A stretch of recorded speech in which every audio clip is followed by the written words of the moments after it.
Me dirijo a ustedes esta noche en vísperas del paro nacional contra la reforma tributaria. Soy partidario que el gobierno retire la reforma por ir contra los intereses de la gente trabajadora.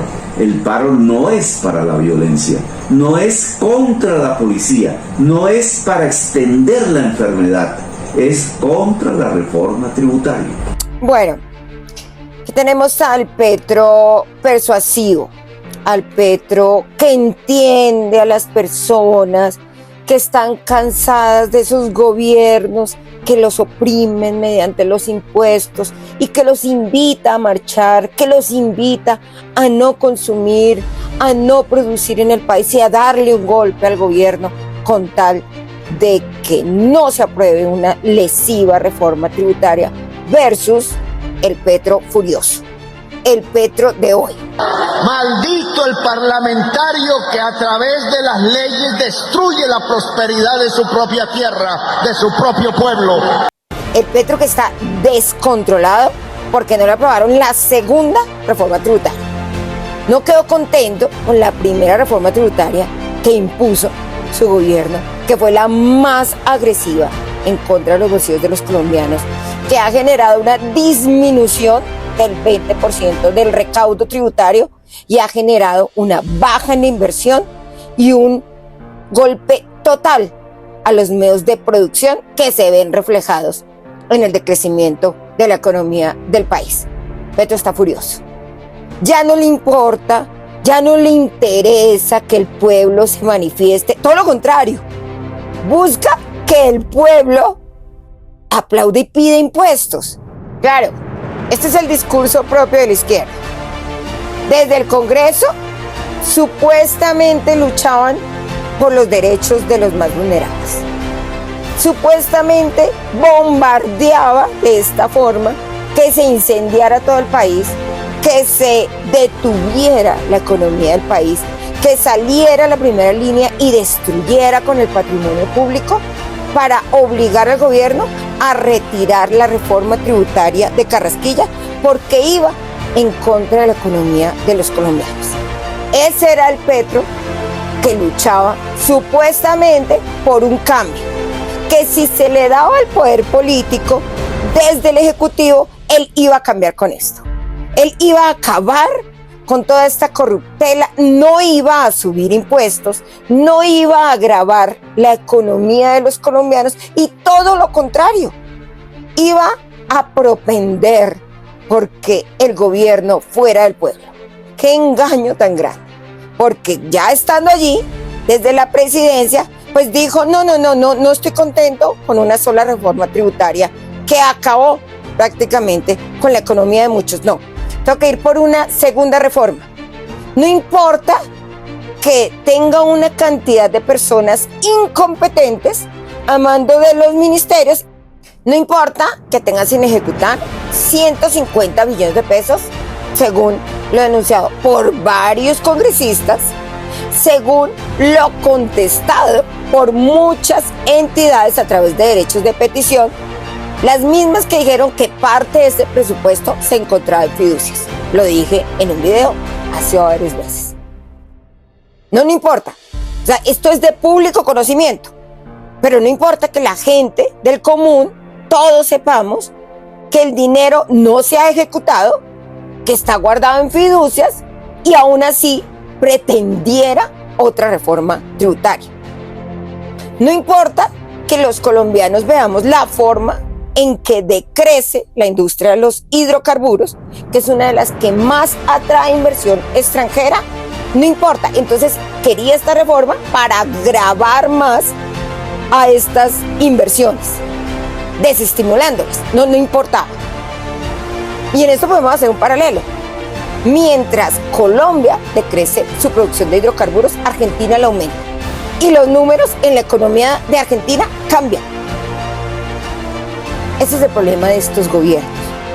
Usaron el discurso del cambio para hacerse con el poder político, para hacer todos los entramados de corrupción habidos y por haber. No importa que todos los colombianos seamos unos espectadores de la forma en que se forjó ese escándalo de corrupción de la Unidad Nacional de Gestión de Riesgo.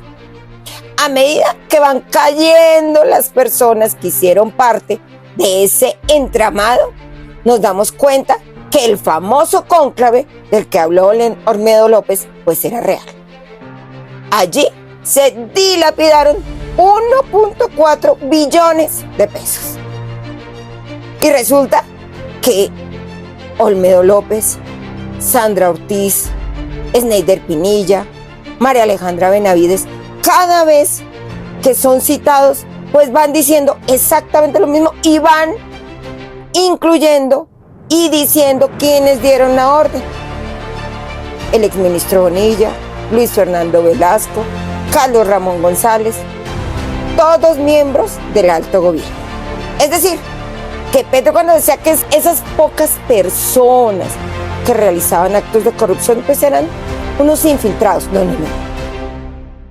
Colombia se da cuenta de la forma en que el presupuesto ha sido dilapidado por el gobierno. Pero no solo allí, también está los 1.4 billones que se han dilapidado con la contratación desde la hidroeléctrica de Urrá, en lo que se ha denominado el carrusel de la contratación, en la que la hidroeléctrica vende energía barata y estos contratistas la venden más costosa, dando como resultado pérdidas de 300 mil millones de pesos. Esto lo hemos visto también los colombianos. ¿O qué decir de esos contratos de RTBC y el Ministerio de Salud? ¿O qué decir de la cantidad de dinero que está destinado para la salud y que han tomado los interventores del Estado para enviarlos a paraísos fiscales? ¿O qué decir de la cantidad de incremento de los contratos de prestación de servicios del gobierno, que ha incrementado en un 157%, lo cual se traduce que las OPS se incrementaron exponencialmente, clientelismo y burocracia? Entonces el gobierno del cambio no le importó el pueblo, no le importó bajar el gasto público de funcionamiento. No.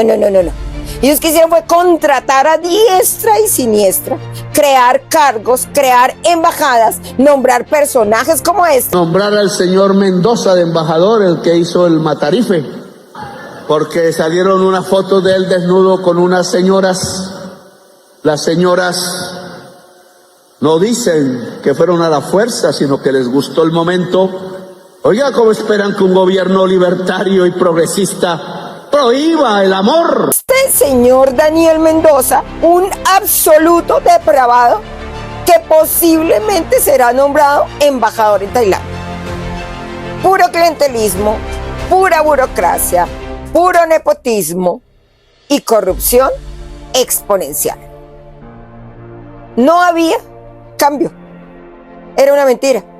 Ese discurso era solo una manipulación para poder llegar al poder. Lo dije en mi video pasado. Por eso, estos socialistas progresistas les gusta quedarse en el poder.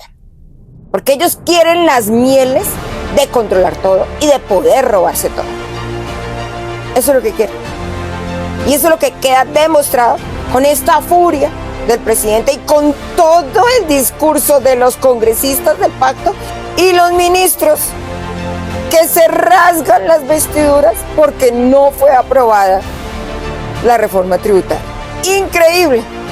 Increíble descaro, tan impresionante, que solo desvela el tamaño engaño del relato de la izquierda.